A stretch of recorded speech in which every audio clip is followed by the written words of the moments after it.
Hourly wage laborers and pensioners on fixed incomes can have better financial security thanks to the original cryptocurrency. So in this video we will discuss about how Bitcoin protects Americans from inflation. Before we continue, subscribe to our channel for more crypto-related videos and updates. Digital money is as simple to use for younger Americans as digital media and online friendships. The interest in Bitcoin is not limited to millennials with smartphones, but more and more investors are also flocked to the cause of the digital currency. According to surveys, up to 21% of U.S.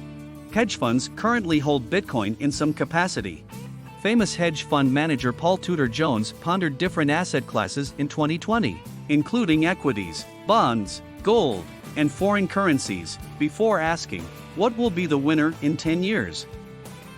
He said, "I'm betting on Bitcoin." Why is there a rise in interest in a type of money that was created in 2008? The response comes from Ben Bernanke, a former head of the Federal Reserve, who once said, "The United States government has a device, called a printing press, that permits it to generate as many U.S. dollars as it chooses at practically no cost." The U.S.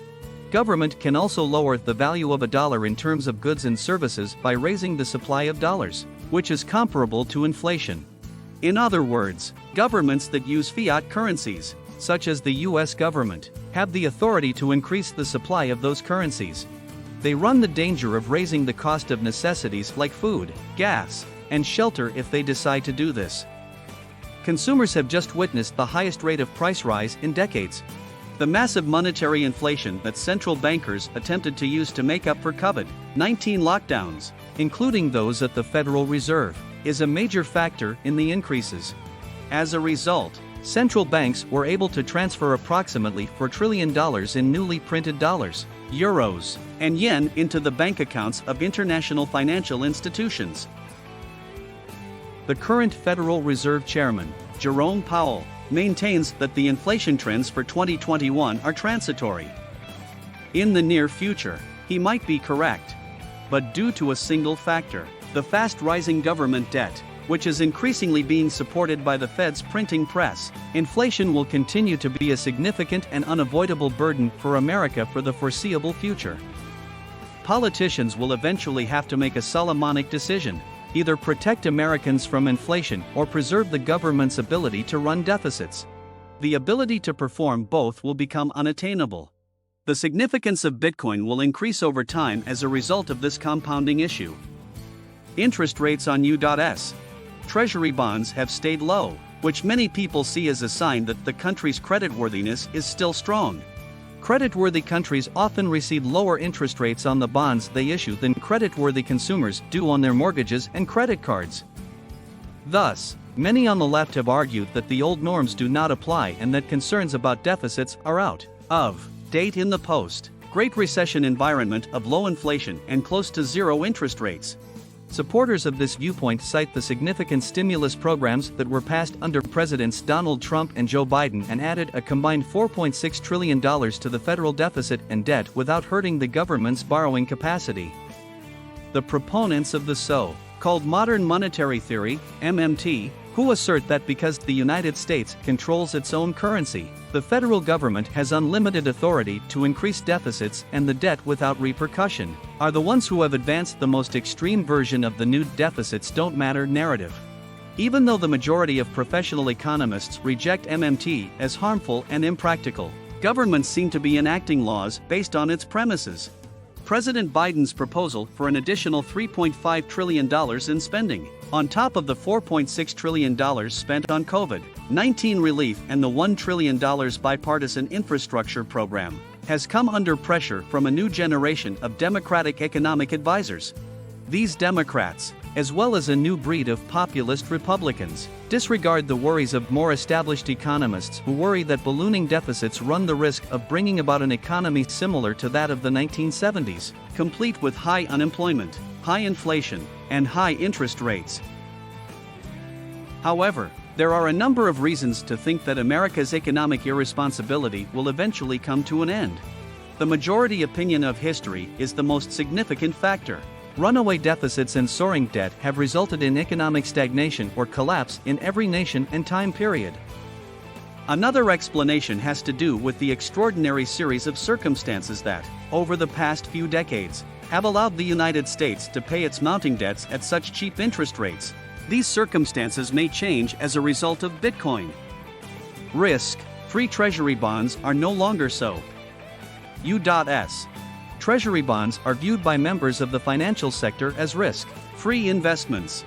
To put it another way, whereas many investments carry risk, for instance, a company's stock value could be destroyed by bankruptcy, treasury bonds are secured by the full faith and credit of the United States. Lending money to the U.S. government, purchasing treasury bonds that essentially pay the bearer an interest rate, is regarded as a risk-free investment because people believe the country won't default on its debts. Treasury bonds are deemed risk-free not just by reputation but also by regulation. A number of agreements among central bankers from financially prominent countries have been sponsored since 1988 by the Basel Committee on Banking Supervision, which is situated in Switzerland. These agreements were made to establish international criteria for the capital that banks must hold in order for them to carry an adequate amount of low-risk and risk-free assets.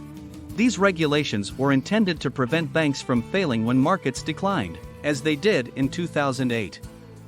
Investors' belief in America's creditworthiness determines the status of such bonds as risk-free investments and, in turn, America's capacity to borrow the money required to pay for its soaring expenses. Unfortunately, the Federal Reserve's meddling in the Treasury bond markets has made it difficult to tell whether financial institutions have confidence in the U.S. budgetary condition.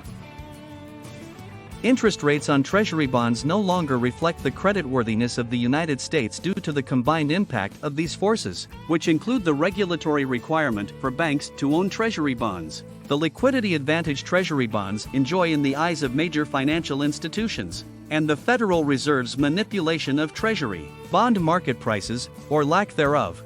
In the meantime, there are signs that investors are becoming more worried about the fiscal and monetary situation in the United States, which is leading them to attribute more risk to risk-free Treasury bonds.